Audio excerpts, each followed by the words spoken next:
There's just so much. You're listening to a Mamamia podcast. Mamamia acknowledges the traditional owners of the land we have recorded this podcast on, the Gadigal people of the Eora Nation. We pay our respects to their elders, past and present, and extend that respect to all Aboriginal and Torres Strait Islander cultures. Hey everyone, it's Mia here. Have you missed me? We had the wonderful Nerelda Jacobs hosting No Filter last week. And this week, I have tapped someone else with very personal, immediate experience in the area of the topic that we're covering. Jessie Stephens is the executive editor here at Mamamia. She's also my co-host on Mamamia Out Loud, and she is 32 years old. So this guest is someone I've wanted to interview for a really long time. Her book is amazing. Her podcast is amazing. But when I thought about me interviewing her, I just thought there's someone who I know who could do it better. And here she is.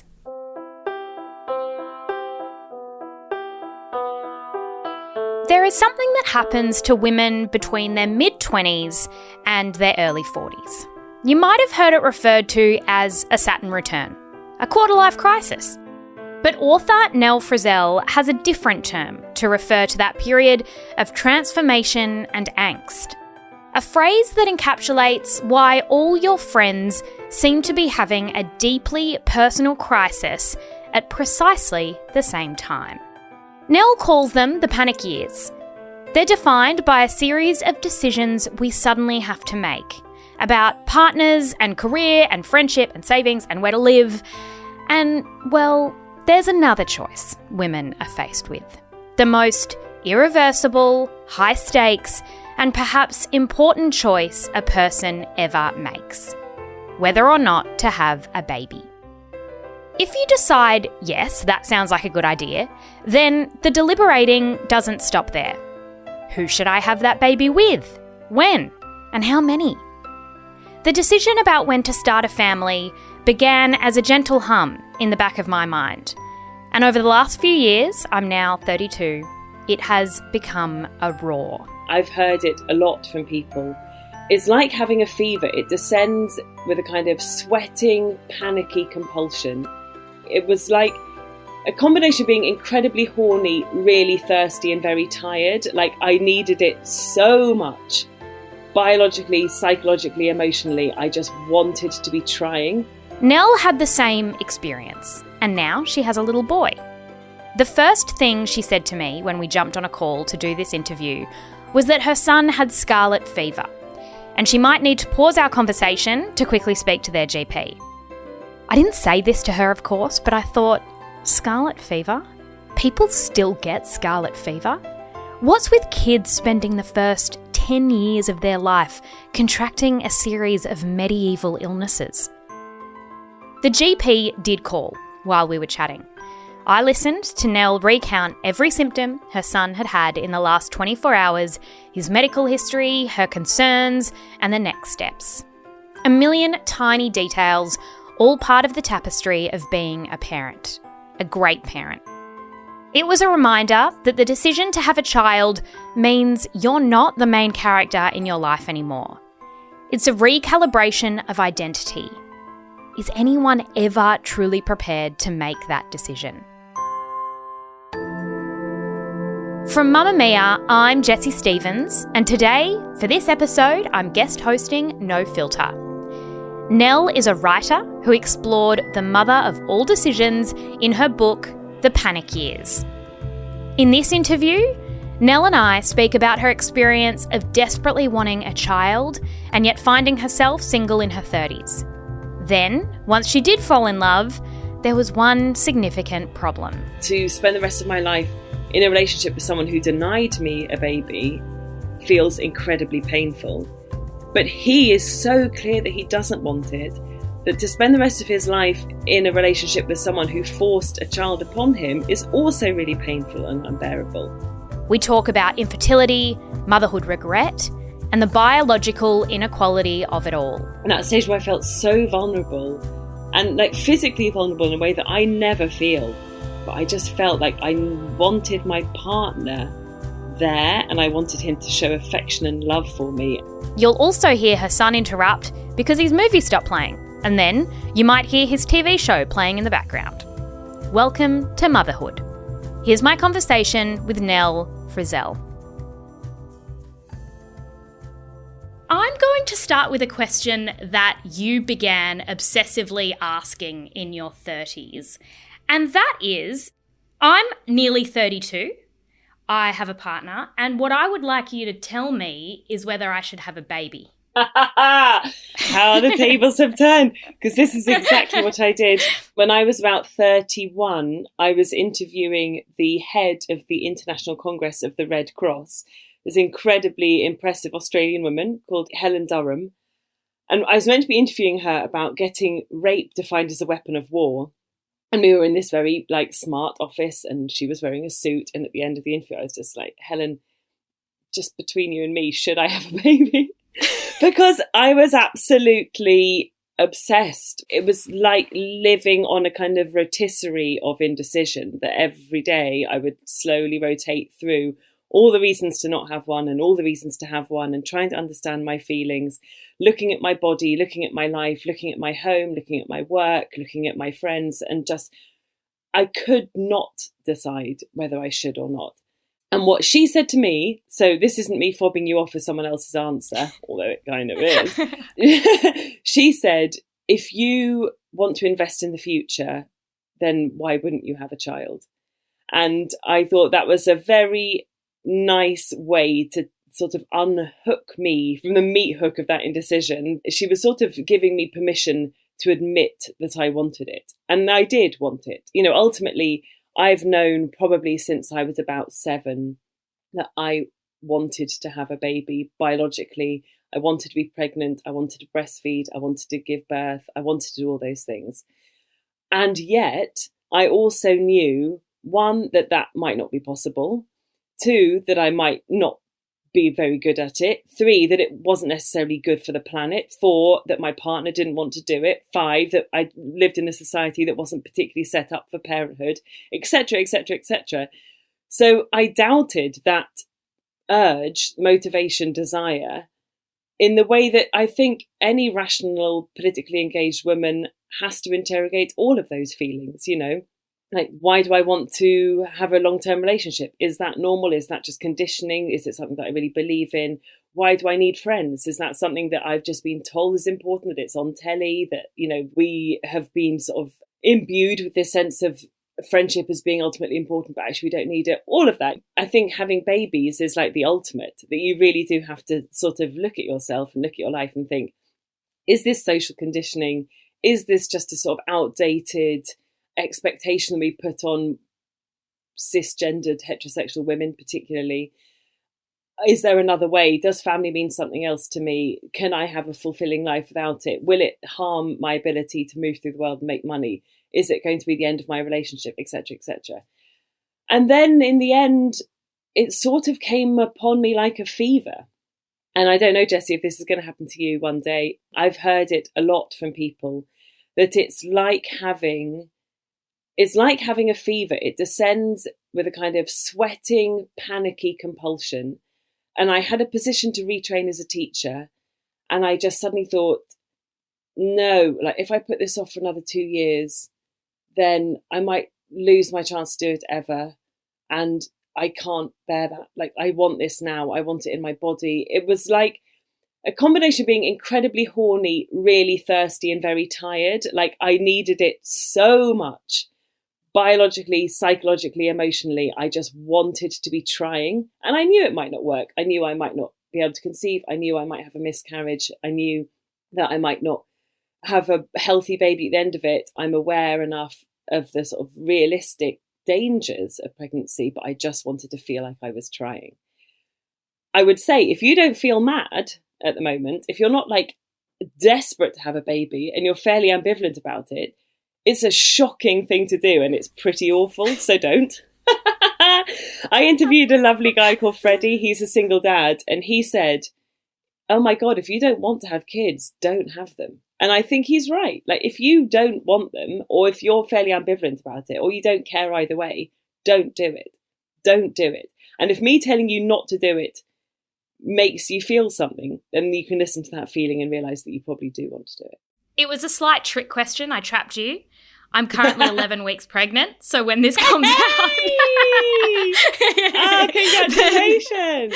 Then, hopefully I'll be further along. But I read your book, and I'd read it when it came out, and I read it again because, in fact, and this is the point you make so perfectly, that the panic doesn't stop. In fact, I found the panic most acute in the early weeks. Yeah. And what I wanted to ask you was, I've discussed this with women who are in their 50s and 60s and are maybe in a different life stage, and they say, everyone asks these questions, everyone's got confusion, and it is a big decision. But is there something different about our generation and the choice we're facing? Is it our desire to have control, or do you think that there's something going on that makes the choice more loaded and scarier? It's a brilliant question. I think there are a few really significant differences that our generation have inherited, or that have sort of defined us as different to the people who came before. One is access to contraception, undeniably. In economically developed countries where you don't have a sort of maniacal religious zealoty leadership telling you that you can't, luckily we still have something like adequate access to contraception and healthcare. So you have the choice in a way that, for example, my mother probably didn't. Like, if she had wanted to go on the pill, she would have had to be married, and she would have had to get her husband to come to the appointment with her. Also, even to buy a fridge, she had to be married and have her husband come and sign off for her. It's bizarre. But also, I think we have been the greatest trick the devil ever played was telling women that they could have it all, and that you could have a career, and that you could have a robust sex life, and you could have lots of friends, and you could have stability and adventure and have kids. And if you can, and I'm not saying you can't do those things, but if you can, you have such an unfathomable cushion of privilege that makes that possible, that we shouldn't talk about it as the norm. We just shouldn't. Mm-hmm. It's not, you would have to have such a well-paid job, affordable healthcare, affordable childcare, probably family living nearby, probably a co-parent, probably a healthy child that doesn't have underlying significant or complex needs. You'd have to have a workplace that is conducive to parenthood, which is not a given for pretty much anyone I know. So all of those differences, when my mum and aunt and, people were having children, childcare was free. Women weren't necessarily going to be working full time. They didn't necessarily have access to contraception, and there hadn't necessarily been enough years of the feminist or women's liberation movement telling them that there was an alternative way. So they didn't have the feeling of choice that I had. And choice is great, but as anyone who's ever been to a restaurant with more than 6 people know, choice is also awful. And it can stymie you, it can paralyze you, it can confuse you, and it can cause horrible arguments and indecision and personal anxiety. So I don't even like having to choose between starters, let alone choosing, whether or not to have something as significant as a baby. It's an impossible choice. And I think that that's what you really speak to. So I wanted to ask about the terms that you use to describe this period as almost like another adolescence, because some really strange things start happening to your brain. You start getting these compulsions, and the decisions that you make during this period will change the course of the rest of your life in a way that no other decision you ever make does. What did you term it, and what does that entail? Well, I kept thinking, for me, it really kicked in at 28, and I would look around the sort of landscape of my friends and contemporaries, and it felt like everyone was going through this massive, significant series of life events. So they were either going through huge breakups, they were getting pregnant, they were getting married, they were changing career, they were buying houses, they were moving to Brazil, people were living in their cars, some people were having sex with 21-year-olds. Everyone was very different to the woman they seemed 3 years before. And I realised that couldn't mean that thousands of women all have an individual crisis at 28. It must mean that there is something that happens, a life stage that has some universality in the way that we talk about puberty and adolescence, or we talk about the midlife and menopause. So I wanted to have a term for the period of time in which this happens, like adolescence. And for most cisgendered women, at least, it happens at some point between sort of 28 and somewhere around 35, but it can go on a bit longer. And within that, there is this series of physiological or biological changes, or a reckoning that you have, where you suddenly understand the finite nature of your fertility. And so you are looking at the mechanics of your body in a different way, and you feel different in your body. You know, whether you get pregnant or not, you will have like all sorts of crazy stuff happening within you. And so I wanted to call that the flux. And in the landscape, a flux is like the point at which water broaches from one to the other. So like a lake overflows and it goes into a stream. But it's also, a flux is like a change in state. It's also a sort of another word for chaos. It can also be throwing up. My mum was very keen to tell me. And I thought all of those were right. That this feels like a time where you're very liquid. You're kind of electric. During this time, it feels like anything can happen. And it is happening to people around you. And the reason I wanted to give it a name is because I wanted us all to have a name for it. I wanted us to have a shared common language and a shorthand, because it felt so unfair that I knew this thing was happening to millions of women, and I knew that it was being dismissed, or more easily dismissed, because we didn't have a vocabulary to describe it. And so you could just say, oh, like, my colleague at work is just being a bit unreliable, or my friend has just become really flaky, or, oh yeah, I haven't seen my sister for ages. But actually, if we could say, I think she's in her panic years, there would be an understanding that that might mean significant emotional or physical turmoil. They might need a different kind of support. They might need more money. They might need to have a job title that can actually mean something on a wider stage. They might need a permanent contract. They might need a mortgage or secure housing. They might need to solve their family problems. They might need to reconnect with their parents. All of these things, I think, can happen in the panic years, just in the way that there can be a sort of personal revolution during adolescence or during midlife or during old age. But we didn't have a name for it. So what we had was loads of women, probably largely in their 30s, feeling like they were failures or that they'd gone mad. And they hadn't. You aren't. If you're listening to this and you feel like that, you're not. You are just in the nexus of a web of social and biological restrictions that make you feel trapped and insane. And that's not your fault. And it's also, you shouldn't have to carry the burden of that on your own. There is so much madness around this stage, and something that you touched on that I thought was genius and you spoke to some people about is this real paradox that when you start to really want a baby, say in your late 20s and your early 30s, and you're starting to plan the next 10 years, if you are dating, you absolutely cannot say that out loud. And there's a great sort of anecdote. I think you're speaking to Dolly Alderton, and she says, in order to plan to have a baby, I needed to stop having sex because I needed to sort out my dating.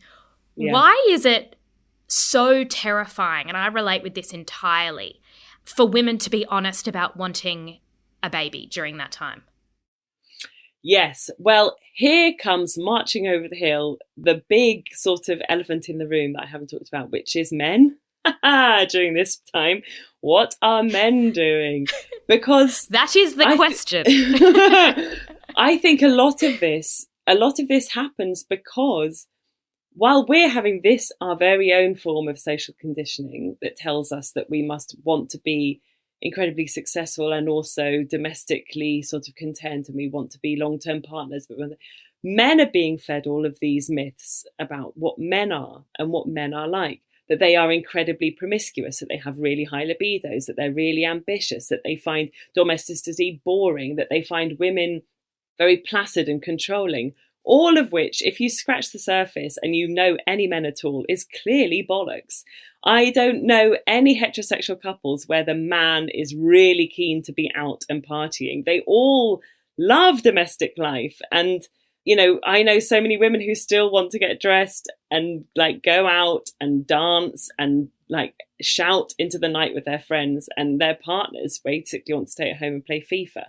That's the side. This is like what I call the women at the end of the Mowgli thing. That this idea that women come and take men away from the jungle and make them boring, it's categorically a lie, and I hate it. Also, libido. Bollocks. I've never known a hornier entity in my life than the like 33-year-old woman. We are nuts. Like, we can barely get out of bed. We are so horny all the time. And the men that I was trying to have sex with, and that lots of my friends were trying to have sex with, simply cannot keep up. And the reason that we have this myth that men are like these like voracious sexual beasts is because they know they're not, and they need the lie to comfort their own sense of inadequacy. So your question about why is this happening, why do we feel mad, I think is because, and like why do we keep our desire for children secret, is because if that truth, if that reality for you crashes into the lie that men are told, it's cataclysmic. You know, men are told that they don't want kids, or that they don't understand kids. That's a lie. And if you as a woman say to a significant man in your life, I want to have kids, they're confronted with this really uncomfortable dichotomy where they've been told to resent you for that.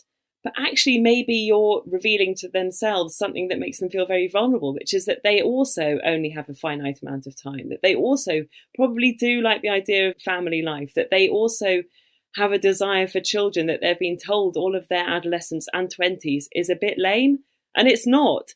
There is nothing lamer than a man who's denying what he really wants from the world. You know, we all know guys who are channeling an unfathomable amount of energy into collecting trainers or following football or talking about craft beer, or like these days, like incense and Italian shirts and anything. It's like, guys, I know you have a hunger for something, but I don't think it's this. I think what you want is like a mature, meaningful sense of purpose, and that might be love, it might be family, it might be self like reflection and compassion. It's not like an overwhelming desire to have the perfect grey hoodie. Please stop I think what happens is that then the mental load of the perpetuation of the species sits on the shoulders of women of a certain age to then start the conversation. And I'm interested in this because you finally met your person, and you knew it, and you fell in love, and everything was going perfectly, and then kids came up. And while you had spent every minute, you know, stewing and thinking and planning and all of this, where was he at with the baby question? Like, what had he been doing? I don't understand what men do in their 20s, because, and honestly, until he had a baby, he had never held a baby. That's not true. He'd held one baby, and he was 31, and he'd held one baby because I was holding the baby and had to get something out of the oven and handed it to him. It was at my friend's house. And I looked over, and it was like I'd given him sort of molten lava, like he just didn't know what he was doing. He couldn't hold it. And afterwards he was like, I've never done that before. A man can get to 31 and have never even held an infant. It's bewildering to me. And then he'd never been asked if he wanted to have children. I was asked if I wanted to have a baby probably twice a month for probably 15 years. You know, it comes up at birthday parties, it comes up in shops, when you're watching films, TV. Even before any of your friends start having kids, you talk about whether you want to have kids. And, you know, we're doing exactly like you say, the emotional labour and the intellectual sort of labour of imagining the future and imagining what children might look like and whether we're ready and preparing ourselves for it. During which time men are being sort of allowed or encouraged to deny, ignore, distract, carry on, like fuck about, get into popcorn, whatever it is.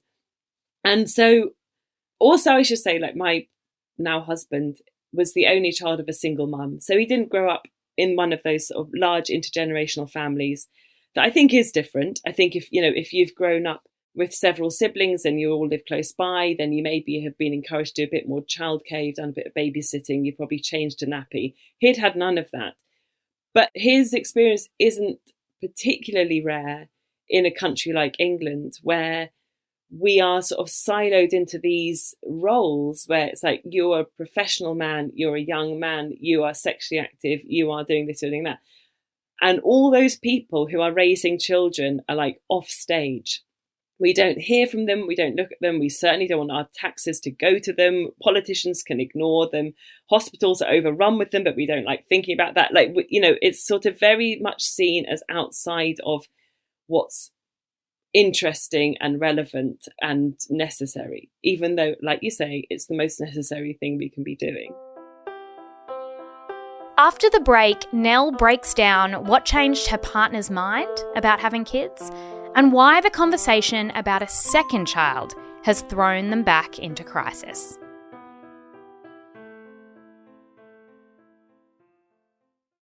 Nick did eventually change his mind. And he did once, Jessie. He did once.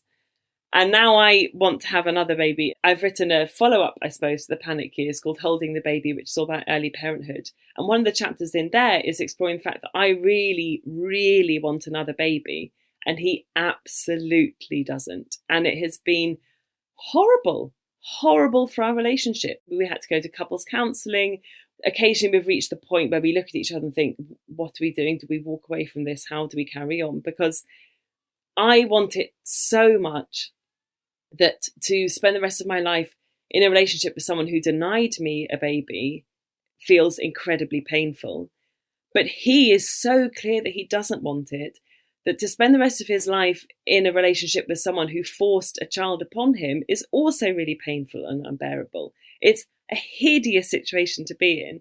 And I do have sympathy for all the people who are listening to this, who it's not as simple, you know, like, oh, I met someone, I wanted a baby, they were excited too, we got pregnant really quickly. Now, like, it's really hard. And I think about this a lot, that we talk about fertility and necessarily that has a biological definition. But I think there are a lot of people now whose ability to have children isn't just restricted by their bodies and their biologies, it's also restricted by slightly more abstract things like their relationships or their work or their housing. And so we don't have a name for those people. We don't call them infertile.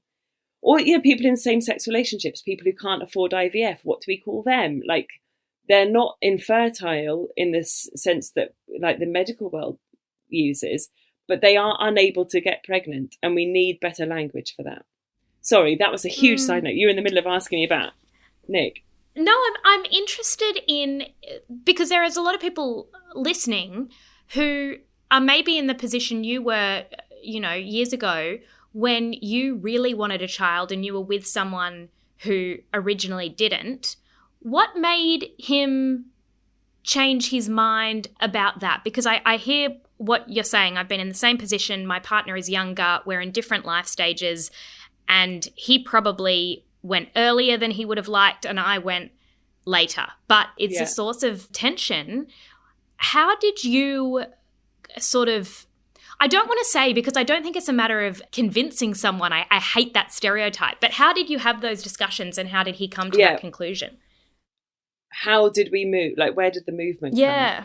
I think it was, as all these things, probably a confluence of lots of different influences for him. A lot of his friends had started having kids.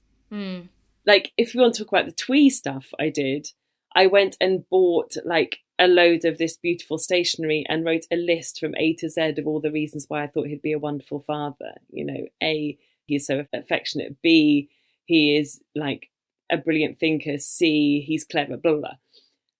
Cut no ice, did nothing. And then I would talk to his mother. I would make him come and be around babies. I would encourage him to rebuild a relationship with his dad because he doesn't really know his dad. I would confront him with like statistics about the average age at which people have children, and how I would show him my bank statements and show him that we could afford to have a baby. And I would like take him on holiday and show him all the places that we could still go to even if we had a baby, all of that. And in the end, I don't know is the question, what made the difference. But I do remember that at some point in the middle of the night, I just absolutely objected myself and wept and wept and begged and said, I've wanted this ever since I was a child, and you're the only person that can make it happen. And I'm begging you, please, please just let me try. Because pregnancy doesn't tend to happen in those people's bodies, they don't really understand the length of time you're looking at here. Like what I was saying is I just want to try. And that might mean, if we're very lucky, that in a year you'll have a newborn baby.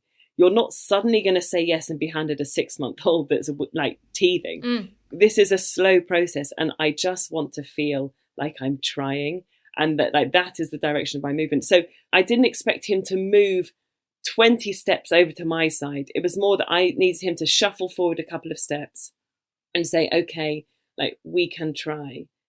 You write so perceptibly about the early stages of pregnancy and the vulnerability that you felt, because I suppose when you decide to start trying, it feels like this joint venture. And then when you do fall pregnant, it is not a joint venture. It is only occurring in one body. You write sort of about the loneliness that you felt and how vulnerable you felt, that you wanted the person you were with to be close to you. What surprised you about that period, especially because I'm sure in your own head you were going, this is what you wanted, this is what you were so excited about? I'm delighted that you brought this up, actually, because I can now update what I wrote in the book a little bit, interestingly. At the time that I was pregnant, at the stage that you're at, that first trimester, I was working as a lifeguard in this outdoor pool. It's basically a pond, and it's surrounded by reeds and trees and grass and stuff. And I would look at this moorhen that had built a nest in our rowing boat. And the female moorhen was sitting on this nest of eggs. And the male moorhen, I would watch go off, and it would go off for maybe an hour or two, and then come back, and it would have brought her back a piece of grass or a leaf. And he would climb up the oar, jump into the boat, go up to her and just tuck it in underneath her sort of feathers to make her a little bit comfier. And honestly, I would watch this and just be weeping with how beautiful it was, because all I wanted, and at that stage where I felt so vulnerable and physically vulnerable in a way that I never feel. I am someone who will, climb up mountains and jump in streams and run in the dark, and I'm very physically confident, but I just felt like I wanted my partner there, and I wanted him to show affection and love for me, and I wanted him to, in this ridiculous way, come back from work holding a soft piece of fabric to put under me to make me a little bit more comfy, to show me that he'd been thinking of me and that he loved me and that he was going to stay by me. Because being pregnant is one thing, but having a newborn, you are so vulnerable and you're so reliant on the people around you to look after you in a way that I didn't even understand when I was pregnant, but I now understand, having gone through sort of early parenthood. And it's something that is one of the reasons I wanted to write the book, that, it's a time of such exposure and frailty and we could be looking after those people so much better. My update to that is that now, and this is going to get very sentimental, so feel free to vomit profusely, but I go and pick up my son. He's in his first year of school, and I go and I stand outside his daughter's classroom, and he comes out, and he's been away from me for 6 hours, which still feels like quite a long time for me. And he runs up and he opens his bag and he says, "Mummy, I've got you something. And he will have cut out a little bit of gold paper or a little scrap of fabric or a piece of string. And he will have been thinking of me when he's away from me, and he'll hand it to me. And it's a little missive of his heart and his affection and our bond."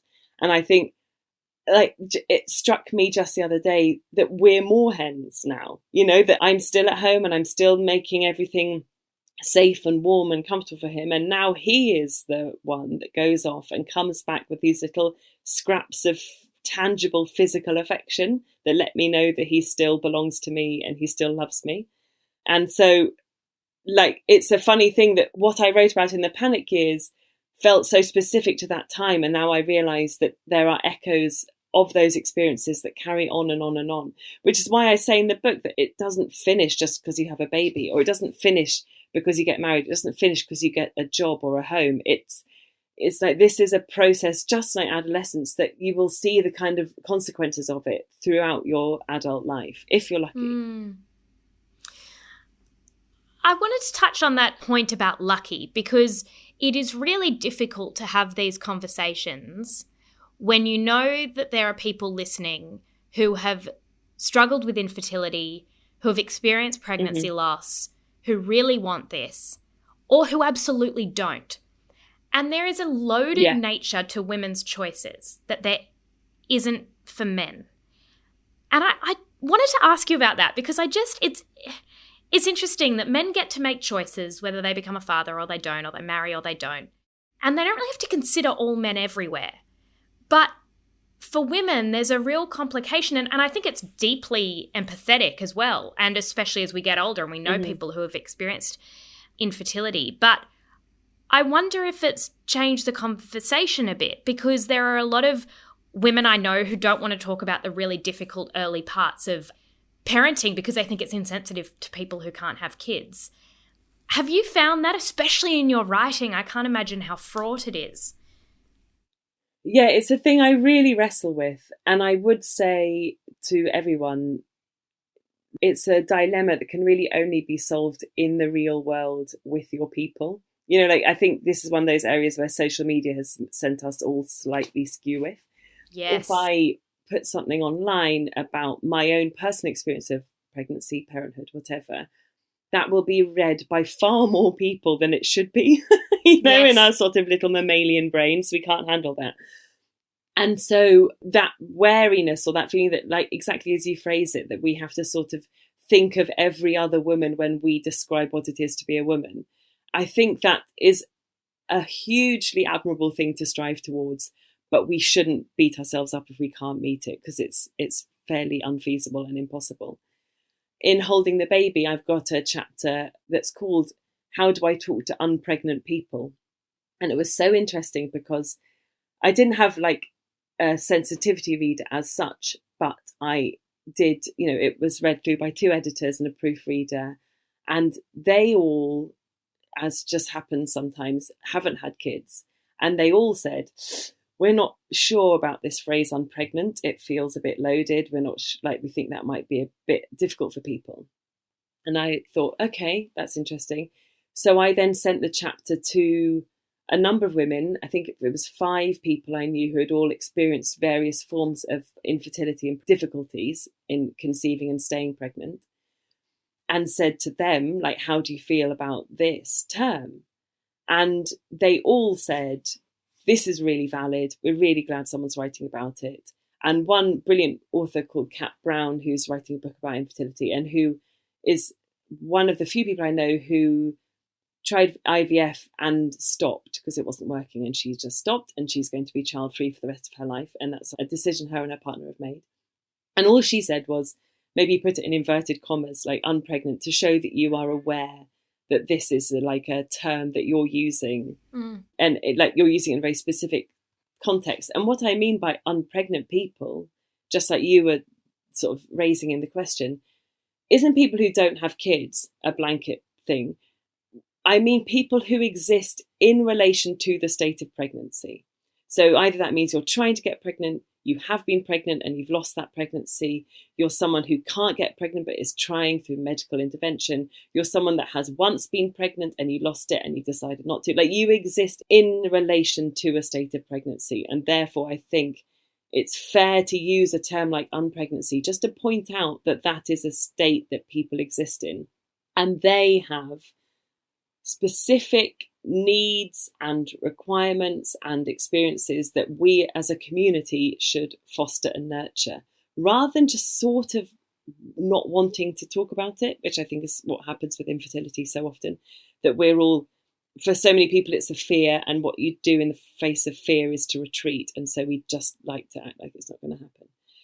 When I wrote The Panic Years, what I did get was a few people saying, well, this never happened to me. Oh, it never happened to me. I don't know what you're talking about. It never happened to me. And I just think, oh, well then, well done on your complete failure of empathy. Like, well done on having like a complete inability to understand how other people might feel. Like, congratulations to you. And congratulations on your perfect life. You don't need a book. Yeah, you've done great. Yeah. I love that for you. But also, I love that. In all the pitching meetings for all of my books, I think I've had a moment where they say, is it a bit niche? Like, will this really only resonate with people who've gone through the same experience? And I want to say, and I have said, how many books are there about climbing Everest? How many books are there about fighting in a war? The male experiences that happen to a tiny minority of people are expected to be understood, like Premiership footballers' autobiographies. Like, there's probably like 100 men who will ever do that job, and yet thousands, millions of people are expected to care about their story. Same with like someone who's rowed across the Atlantic, someone who's been an astronaut. Like, when we're talking about people who have either been pregnant or want to be pregnant, that's a fucking load of people. We can have a lot of books on this. We could have thousands of books. A different book on this could come out every day for years, and we wouldn't even nearly catch up on the World War II histories. So I am very comfortable staking out this space and saying, this is a story that people need to hear. Not just people who are having kids, people who will never have kids, don't want kids, had kids 30 years ago, are 12, men. I don't care. I want them all to read it because they all exist in relation to this experience. It happens around them, to them, because of them. They should know what it's like. Exactly. If this decision was never made, then they wouldn't be here. So I love what you say about, Mommy, I think about it as a... Okay, sorry, my son's just come back in again. Okay, do you want to come here and sit and you can watch what I'm doing with my friend Jessie? What do you want me to do? Has it run out of battery? No. What is it? It just hit me on the nose. It hit you on the nose? And then the film stopped. And then the film stopped. This is a stressful morning. Issues. I was just going to ask about, you know, if you and I were sitting there having a drink and I know what you're, you know, that you've got a child, and I can be empathetic because I know your situation. And something like TikTok has no idea about my situation, and it's decided the content I need at the moment is maternal regret. So I exclusively get mothers that regret it. Is that something you've come across in your research? Is there you sort of talk about regret, that either decision we make, we kind of regret. Is that what you found? Yeah. I am so interested in doubt. And I think it's something that we don't talk about enough. And I think we don't express enough, or we feel is a sort of, it somehow shows weakness to admit to doubt. And it doesn't. Like, I think doubt it's fundamental to the human condition. What I would say about in terms of the panic years is that you are going to experience doubt either way. If you have a baby, you are going to have moments where you genuinely doubt whether that was the right decision for you. And that's okay. Like, that just makes you a rational thinking, emotionally engaged person. Don't worry about it. And if you don't have a baby, there will be moments where you really doubt whether that was the right decision too. Like, there might be a birthday party. Oh, let me give you some meat on the bones. If you choose not to have a child, or you're unable to have a child, there might be a Christmas, there might be a birthday party, there might be a picnic, there might be a trip to the beach where you look around you and you feel heartbreak over the fact that you're not doing that in the same way.